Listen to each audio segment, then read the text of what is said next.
welcome back to the News at 10. Let's cross over to the world of business now. Here's Gimba Umar. First Bank. You first.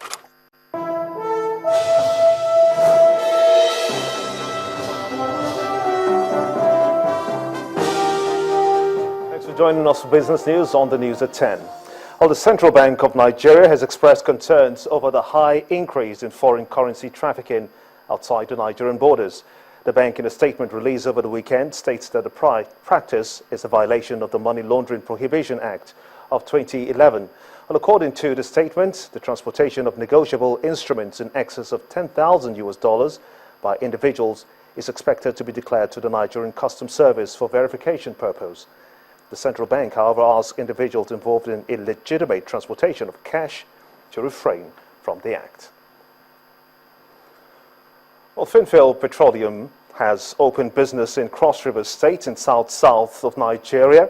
The company now has in place a 40 million litre capacity petroleum product depot located at the Free Trade Zone, Calabar, Cross River State. The depot, built at an estimated cost of 3 billion naira, was commissioned by the governors of Cross River and Delta states. It started out with just one filling station in 1999, but today, Finfield Petroleum has turned out to be a multi-billion-dollar company.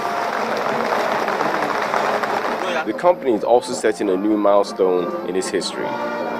It's the commissioning of its 40 million litre capacity petroleum product depot, located in the Free Trade Zone of Calabar, the Cross River State capital. Here to support are the governors of Cross River and Delta State.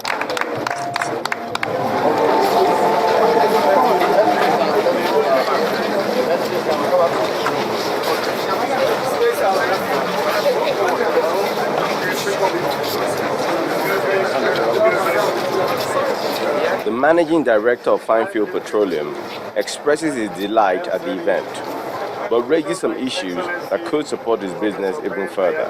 Finfield Petroleum urgently appeals yet again to His Excellency, Professor Ayadi, to make available space for us to construct a jetty at our own cost to decongest the vessel queue waiting to berth. A request the governor assures will be granted.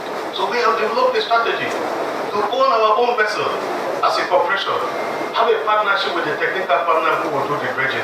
And because we are aware of your location, we shall certainly focus on that. His counterpart from Delta is optimistic the company's operations in the state will be smooth. So I thank the people of Cross River even ahead, because I know that you will allow my brother and my friend, Mr. Wichi, and his company, Finfield Petroleum, to operate so that the lives of the people can be touched. The city of Calabar had just welcomed the new business partner, Finfield Petroleum.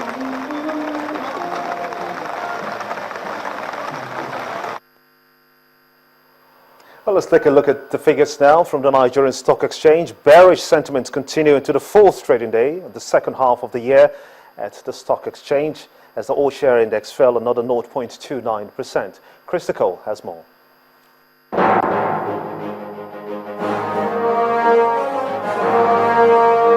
Hello and welcome to the Stock Markets Report. Bearish sentiments continue into the fourth trading day of the second half of the year at the Nigerian equities market, as the all-share index closed red, down 0.29% at 32,444.12 points.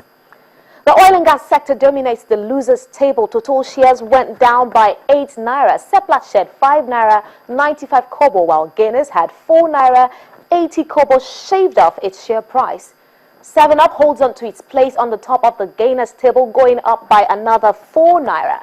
WAPCO appreciated 3 naira 50 kobo, while Forte Oil edged up slightly by 2 naira.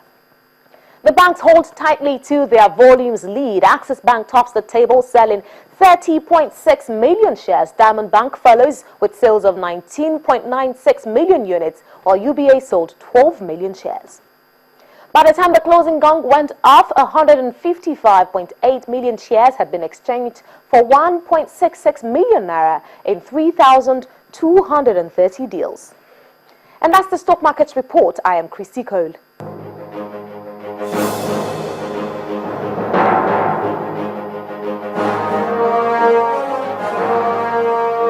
Meanwhile, European stock markets reacted negatively to the ongoing political and economic crisis in Greece, but the euro gained on the US dollar as the Greece finance minister Yanis Varoufakis resigned on the no vote at Saturday's referendum on bailout deal for the troubled island economy.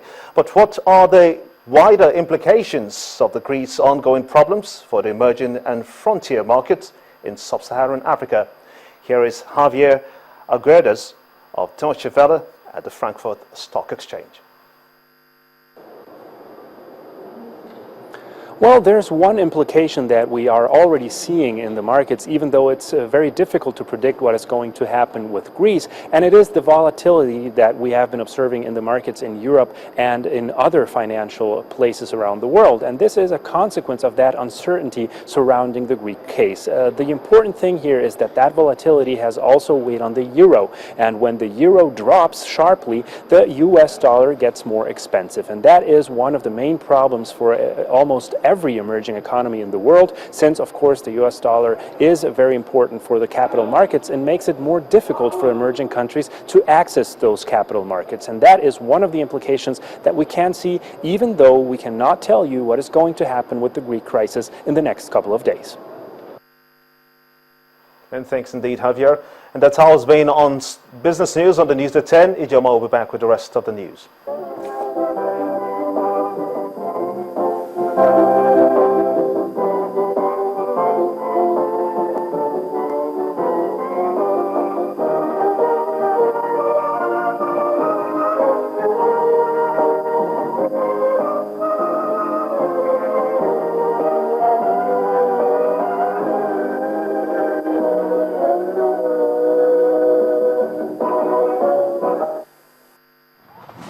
First Bank. You first.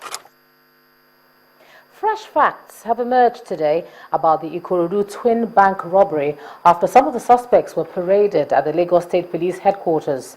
Now, some of them reveal how the 18-man armed gang looted 5 banks in Lekki as well as the Bute area in Ikorodu. They also said that they were recruited locally by the major leaders who are in the creeks of the Niger Delta. An unusual but controlled atmosphere at the police headquarters Ikeja, Lagos. Some of these officers and visitors to the command are here to catch a glimpse of these suspects arrested in connection with the Ikorodu twin bank robbery in June.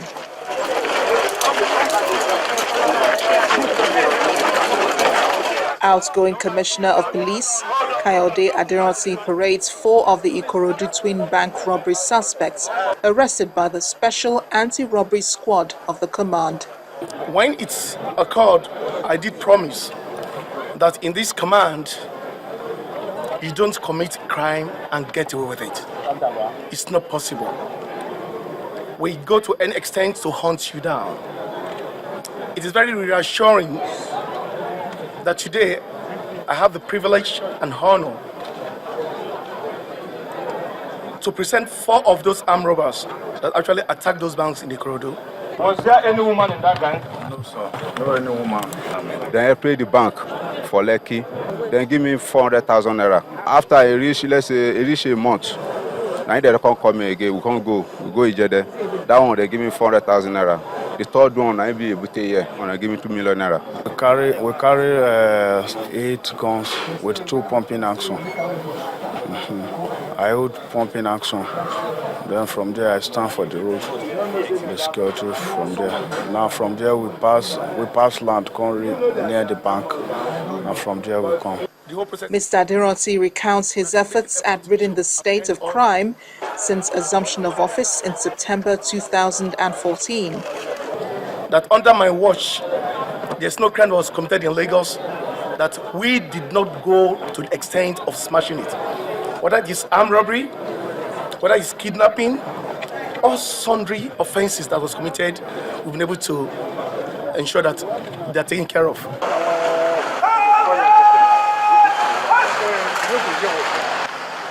The new Commissioner of Police, Fatai Owosheni, inspects a guard of honor to welcome him to the command. straight to the handing and taking over session.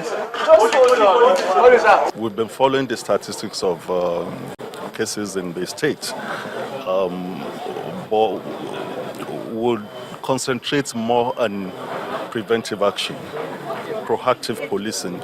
The Inspector General of Police has said it all, intelligence-led policing would see how we can make the optimum use of the personnel we have and also incorporate into our security architecture the non-state actors, how they can help us in order to make the state crime-free.